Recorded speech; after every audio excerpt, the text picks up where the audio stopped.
To Kill a Mockingbird by Harper Lee, Chapter 3. This is the second video.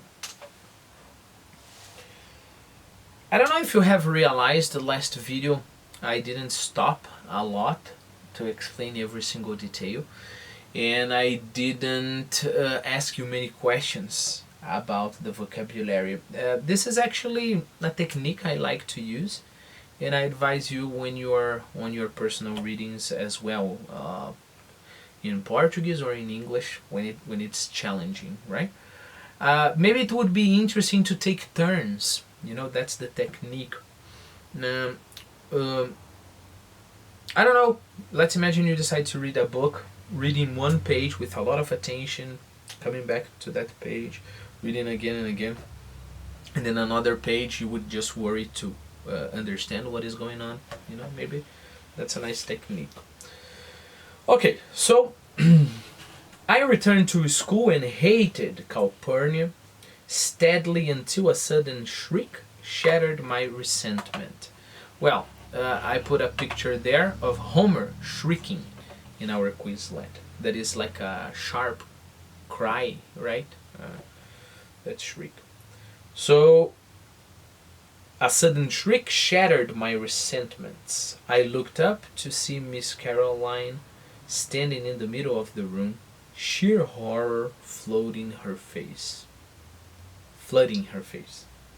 Apparently she had revived enough to persevere in her profession.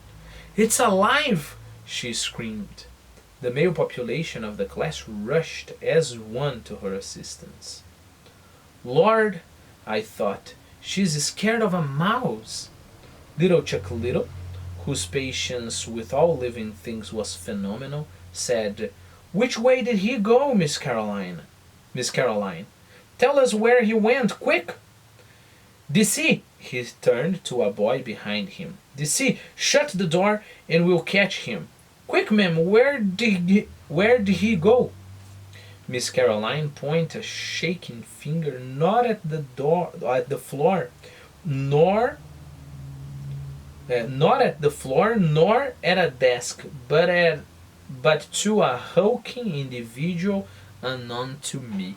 A hulking is heavy, right? So it's a chubby. To a hulking individual unknown to me. Little Chuck's face contracted and he said gently, "You mean him, ma'am?" "Yes'm. He's alive." Yes'm is an informal, very informal way of saying yes, ma'am, you know? We've seen some words like that before, right? "Yes'm, he's alive. Did he scare you some way?" Miss Caroline said desperately, "I was just walking by when it crawled out of his hair. Just crawled out of his hair." Little Chuck grinned broadly. There ain't no need to fear a cootie, ma'am." Cootie is a louse, okay? It's an informal way of saying louse. I put a picture of a louse there for cootie for you. There ain't no need to fear a cootie, man. Ain't you ever seen one? Now don't you be afraid. You just go back to your desk and teach us some more. Little Chuck Little was another member of the population who didn't know where his next meal was coming from, but he was born a gentleman. He put his hand under her elbow and led Miss Caroline to the front of the room. "Now, don't you fret, ma'am." Fret is worry. "Don't you fret, ma'am," he said. "There ain't no need to fear a cootie. I'll just fetch you some cool water." The cootie's host showed not the faintest interest in the furor he had wrought. He searched the scalp above his forehead, located his guest, and pinched it between his thumb and forefinger. Miss Caroline watched the process in horrid fascination. Little Chuck brought water in a paper cup, and she drank it gratefully. Finally she found her voice. "What is your name, son?" she asked softly. The boy blinked. "Who, me?" Miss Caroline nodded. "Burris Ewell." Miss Caroline inspected her roll book. I have a Eo here, but I don't have a first name. Would you spell your first name for me? Don't know how. They call me Burris. Burris at home. Burris at home. Burris at home. Well, Burris, said Miss Caroline, I think we'd better excuse you for the rest of the afternoon. I want you to go home and wash your hair. From her desk, she produced a thick volume, lifted through it. Sorry, it's in the past. Lifted through it, its pages and lifted through its pages and read for a moment. A good home remedy for Burris. I want you to go home and wash your hair with lye soap. Lye soap, I put a picture there. It's a specific kind of very strong soap. A strong solution of sodium or potassium hydroxide. In Portuguese is lixívia. For me, it doesn't help at all. I've never heard it in Portuguese. But apparently it's good for lice. So if you have that problem, just buy lye soap. So I want you to go home and wash your hair with lye soap. When you've done that, treat your scalp with kerosene. What for, missus? To get rid of cooties. You see, Burris, the other children might catch them, and you wouldn't want that, would you? The boy stood up. He was the filthiest human I had ever seen. His neck was dark gray, the back of his hands were rusty, and his fingernails were black deep into the quick. Okay? Quick here, of course, is not quick. Let's go very fast, right? But it is the vital core, the essence. Okay? So, to the quick. You can, I put an expression there, you can go to the quick of the matter, right? So, to the deepest point of the matter. So, the fingernails were black deep into the quick. He peered at Miss Caroline from a fist-sized clean space on his face. So he just have a fist-sized clean space. Probably, because he would clean his eyes or something like that. No one had noticed him. Probably because Miss Caroline and I had entertained the class most of the morning.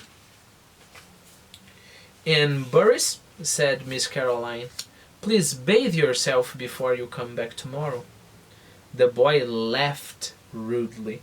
You ain't sending me home, missus. I was on the verge of leaving. I done my time for this year. Miss Caroline looked puzzled.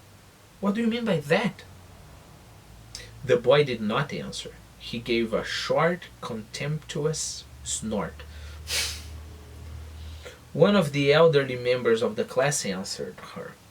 He's one of the Ewells, ma'am. And I wondered if this explanation would be as unsuccessful as my attempt. But Miss Caroline seemed willing to listen. Whole school full of them. They come first day every year and then leave. The truant lady gets him here 'cause she threatens him with the sheriff, but she's given up trying to hold him.